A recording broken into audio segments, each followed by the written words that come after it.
First reader is Antaya. Antaya Malnati is a 17-year-old senior at Oswego East High School. She began writing poetry at the age of 13 as a way to cope with mental health challenges. Since then, her passion for writing has grown into a platform for connection and advocacy. And now a 6-time published author, Antaya hopes to shed light on important social political issues and help others feel seen, understood, and less alone through her poetry. So please welcome her to the stage.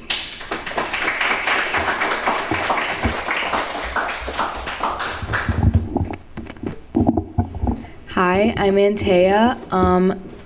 I'll be reading 2 poems, if that's okay. My first poem is titled Pit Bull Terrier. We don't bite just because. We bite just because we are scared. No, not scared, but broken, or maybe shattered under the pressure of a patriarchy pushing down on our shoulders until our collarbones crack and open our lungs to that fluid that bars our vocal cords. Have you ever considered that maybe the murky, tyrannical water that suffocates us comes out through sequin bottles holding pepper spray, tucked under perfume and makeup in a Zip Victoria's Secret purse? And the metallic fear we choke on when we gasp out no to a man twice our size, it's rooted in each woman who lost her innocence to a man she could have or should have been able to trust, and each woman who told her story and was dismissed like a stray hound, left to whimper and shake in a pound like a losing fighting dog, labeled traumatized and violent, too frightened and lost to handle or love. Some would say that we are just bred to be cruel, a pit bull terrier. It's burned in our DNA to harm, but fear is learned. And when my first love used his hands instead of words to keep me quiet, I learned that sentences are never enough to a man. And to win, maybe I must be labeled feisty or broken, just enough to be left alone. When loneliness seems to be better than opening my heart, maybe we are maimed with eternal fear. Maybe we are bound to be violent.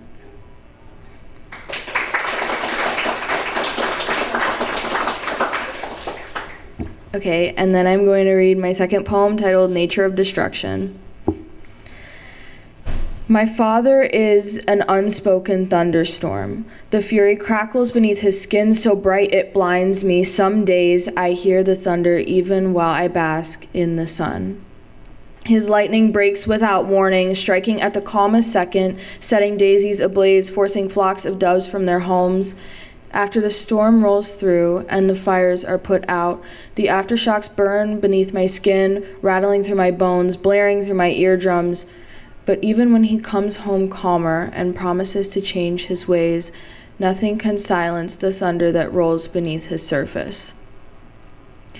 My mother is a used wedding gown, hanging in her bag, untouched, since the only days she was used she yearns to feel alive. She hasn't. Not since I came along. She claws at her lacy sleeves, slowly tearing out each thread to feel the adrenaline dancing through her veins, but she embraces the burn like a sweet blue fire. In the name of feeling something, she ruins her soul, fraying her beautiful lace with each tug at the strings until the threads pool on the floor. I am a handed-down hurricane. My emotions are wet and soggy. They rake through my lungs like waves crashing. My sadness is violent, destructive, ripping branches and tearing down power lines, but my anger is hot and dry, whipping through my city, slashing at buildings with a loud whistle. Once I'm done, apologies spill from my lips, a feeble waterfall as I cover the evidence of the tragedy I inflicted. After my city crumbles, a ruined paradise remains, where I sit and listen to the waves topple ashore, picking at the pilling in my silk dress, watching the lightning crash in the distance. Thank you.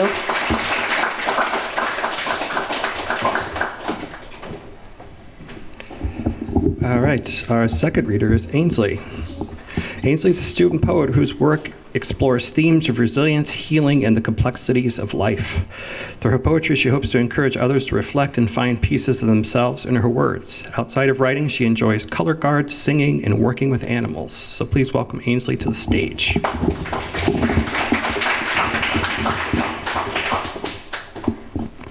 Hi, I'm Ainsley. This first poem is called Falls. It's usually a structure poem, so on paper it makes the shape of an hourglass with sand falling. The first letter of every line going down spells my voice falls silent, and the last letters spell my heart falls hollow. My glassy, translucent wings, once fiery and pulsing like a drum, yearn for the open sky. Wet and heavy in the blood of my unsteady heart, my vibrant, veiled colors bleed together. Deserts blistering under the sun wash over my frozen bones, turning me to dust as the soil unthreads me inside the breathless dark. Words burn my tongue as my plea climbs the tick and talk of a memory never ending. The night falls, soft, in the hush, imagining each whispering echo like leaves of broken glass falling through the chill, emptying myself into this temporary life because forever isn't real. No horizon promises dawn. The hours dissolve and I drift where they go. Through borrowed seconds, time unravels softly. I dream the sand is snow, while the heavy sinking world exhales the silence where my post used to be, and the rusted clock keeps weeping quietly for what no longer remembers me.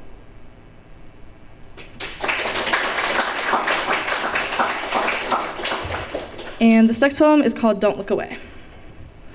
Every time I dare rise above a whisper, you snuff my light and only see the smoke. You never watch the fire, you only notice what it leaves behind. Your eyes fall to the floor, your lungs forget how to breathe. As though my words might bloom into embers the moment they touch your chest. I want to tell you about the nights I begged the dark to take me, about how dawn arrived anyway, finding me folded beneath the weight of my own skin, smaller than the shadow I dragged across the floor.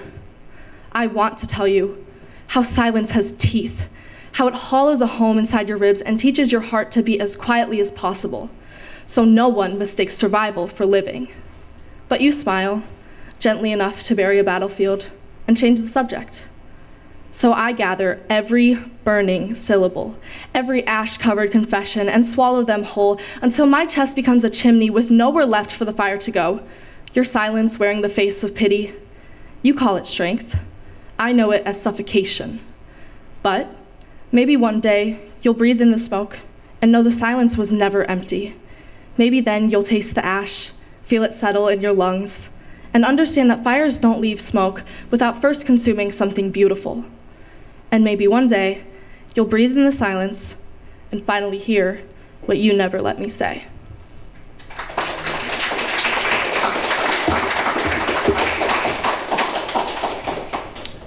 All right, next up.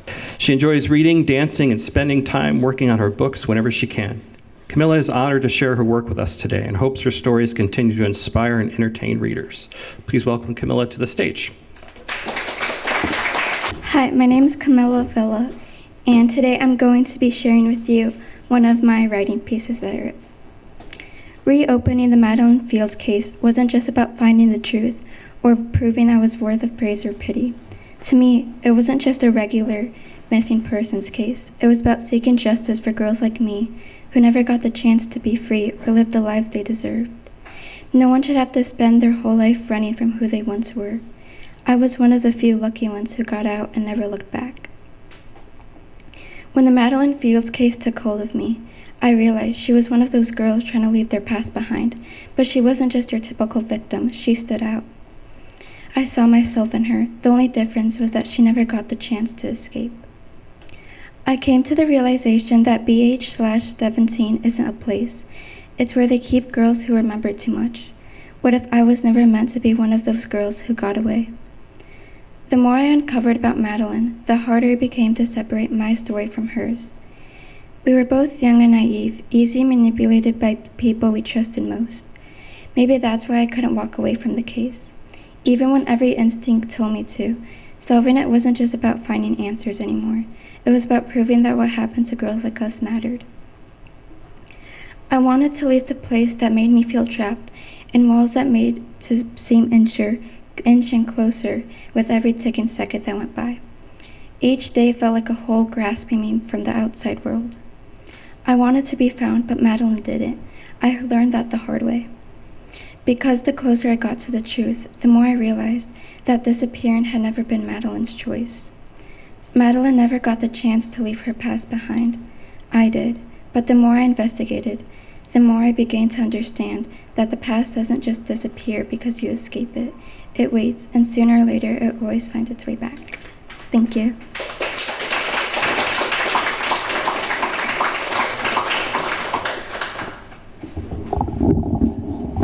All right. Next up, we have Drew. Drew Yeager is going into his freshman year in college at North Central and is studying directing and dramaturgy. He has performed at Rooted and Radical.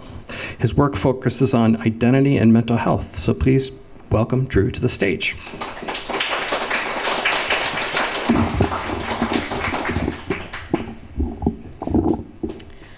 Hi, my name is Drew, and I'm going to be reading a poem called Untitled. Undiagnosed, unlabeled, and labeled, tethered and untethered, the majority is undecided, whether or not I am what or what not. A dull pressure in my head, it's anger. The sleazy, slow feeling in my knees, it's pain. A loneliness creeping into the happiest moments, it's difference. It's more than anger, it's more than pain, it's more than difference. I want that label. Do I need it to breathe, to concede? But those other labels, I can't put a finger, don't want to leave it there, to linger, to box up my love into a single word, to box up my body, brain, and heart. A single word, though, is not the same as a set of symptoms. Obsessive, chronic, awkward. On TikTok, it's quirky, forgivable, cute, feeble. But when I can't define an identity that's mine, they say they're not woke enough. Maybe you just need to wake up to leave me be. My fluidity, sometimes stationary, the identity only I can carry. But when I can't carry, brain as heavy as my legs, drag and lazy, I'm faking being real, faking being fake, faking each day I wake.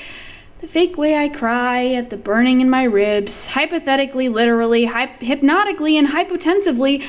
I can't beat the allegations as much as my heart does when it rambles on and on, pulsing not far enough to reach my cold and tender feet. Because like my labels, my diagnosis ponders.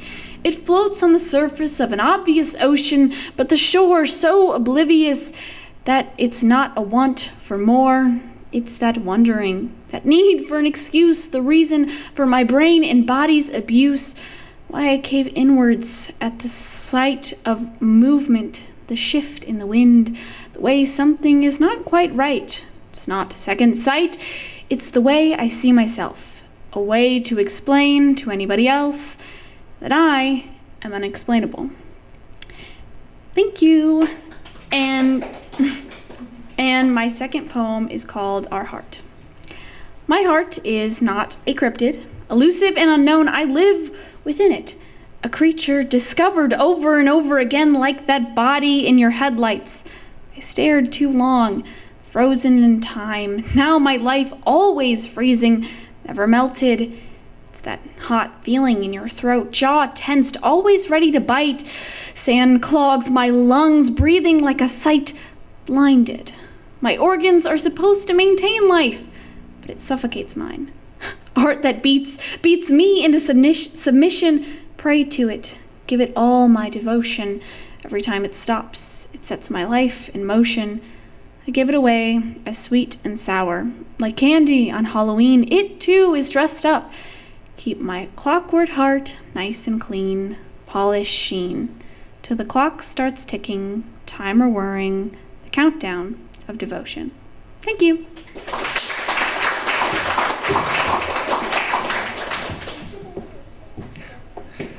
All right, and finally, we have Jocelyn. So Jocelyn is a rising senior at Hinsdale Central High School and plans on majoring in neuroscience on a pre-med track in college.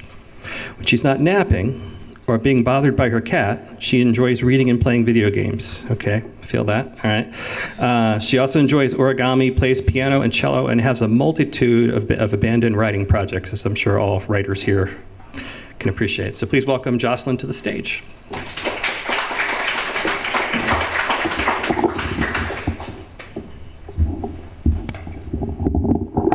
Thank you.